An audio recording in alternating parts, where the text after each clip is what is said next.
2030, How Today's Biggest Trends Will Collide and Reshape the Future of Everything by Mauro Guillen. This summary is brought to you by Hook My Book.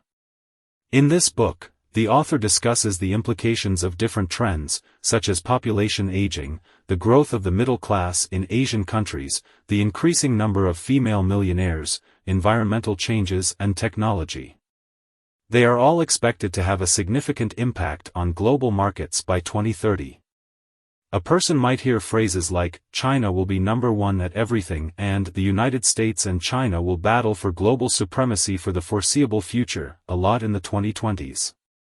There is some truth to these statements, but they barely reveal the whole picture.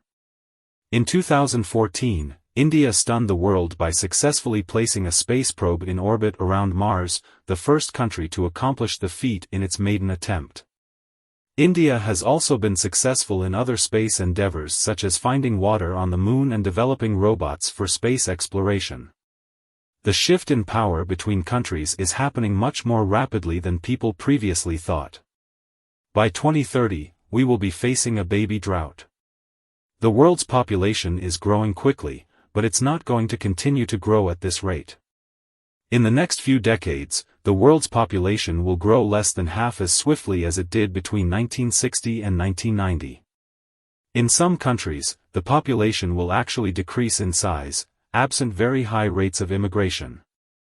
The global fertility slowdown is a decrease in the average number of babies a woman will have in her lifetime. This decrease is due to a variety of reasons, including women's increased education and opportunities, and the impact of modern technology on our sexual appetite. People in the United States are having fewer children or no children at all because of money problems such as not being able to afford children, not being able to afford to send children to college, and not being able to afford to put them through a good education. Instead of having new children, people are choosing to save their money and invest it in existing children instead.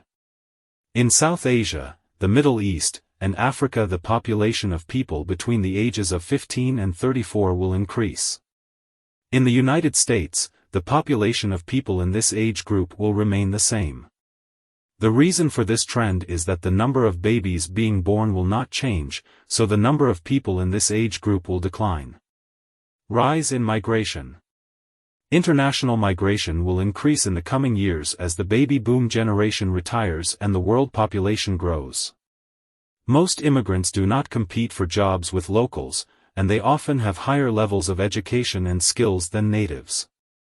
Although some jobs may be lost to automation, the majority of jobs lost in developed countries are in the manufacturing sector, which is easily replaced with technology. Restricting immigration will destroy jobs in the United States as companies move their research and development labs abroad, countries like China, India, and Canada. Immigrants are beneficial to the United States economy, especially in the areas of skilled labor. The report from the national academies found that immigrants are more innovative than natives, and that without immigrants, clearly GDP would be much smaller. Immigrants also contribute to the American healthcare sector, as well as the real estate market. The battle for attention. The Tata Nano was a car created in India in 2009 that was very poorly received. The chairman of the company, Ratan Tata, said that the car was his one man's dream, and that he hoped that the middle class in India would replace their bicycles and motorcycles with the Nano, but this did not happen. The car was very poorly received because it was not what people in the Indian middle class were striving to emulate. Tata Motors created something that did not match that demographic's new class consciousness. They looked backward and not forward. Increasing purchase power in China and India. The number of people in the middle class in China and India has both increased significantly. The middle class in these countries is made up of people who have gone from being poor to having some financial stability. They aspire to buy well-known consumer brands, and would spend a bit extra to keep pace with the latest fashion or trend. Middle-class families in the United States and Europe are struggling to make ends meet, and it is becoming increasingly difficult for millennials to gain access to stable jobs. The reason for this is that there are just fewer middle-class jobs available, and the older generations are often better protected from changes in the labor market and from low-income risks. Women with money and power. In 2030, nearly half of all new business ventures in the world will be launched by women.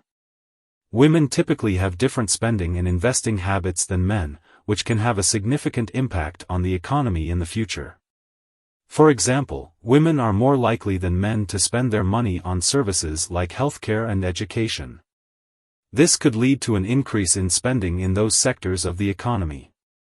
Additionally, women are more likely than men to save money, which could lead to an increase in savings. Global warming. As cities continue to grow and become more populated, there are a number of negative consequences that will increase. These include more air pollution, more traffic congestion, and more poverty. Additionally, climate change will become increasingly worse in cities, exacerbating other issues such as the heat island effect. Cities are also a major driver of inequality, as they tend to favor those who have money and resources.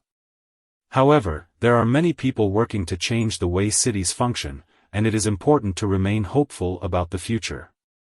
Cities produce a lot of carbon emissions, and they are also affected by climate change and water shortages. Some people are looking into the possibility of cities becoming green islands, in terms of their environmental impact, where they produce the food needed to feed their growing populations. This would reduce carbon emissions by reducing food imports, and an increase in urban vegetation would help absorb some of the emissions from cars and energy production facilities. Vertical farming is a concept that is being explored as a way to produce food in cities, and it has the potential to help revitalize cities in decline. Technology abundance.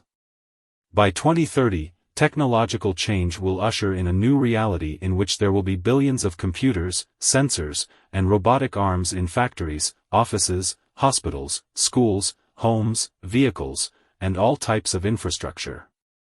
We should develop technologies that will help us solve some of the world's problems, such as environmental degradation, climate change, and aging populations.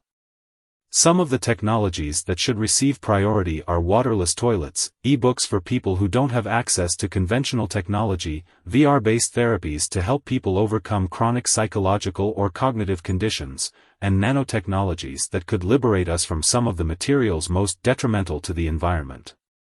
However, each of these technologies has potential drawbacks, such as job losses, reduced privacy, or fake news. We should also think about old technologies and how they can be used in new, creative ways. If these technologies can ride a big demographic or economic wave, they may be able to solve some of the world's problems. No possessions. The author discusses how millennials are turning away from owning property, preferring instead to use someone else's belongings, for a fee. They view property in a collaborative way, whereby even some of our most intimate possessions are shared with others for mutual advantage. Even old age groups are also warming to the idea of renting rather than owning. Finally, the author says that opportunities are always available, as long as we don't focus on our fear of scarcity. We can build on our successes from the past, or we can start over and face the challenges of 2030 with courage and optimism. End of the summary. Thanks for listening.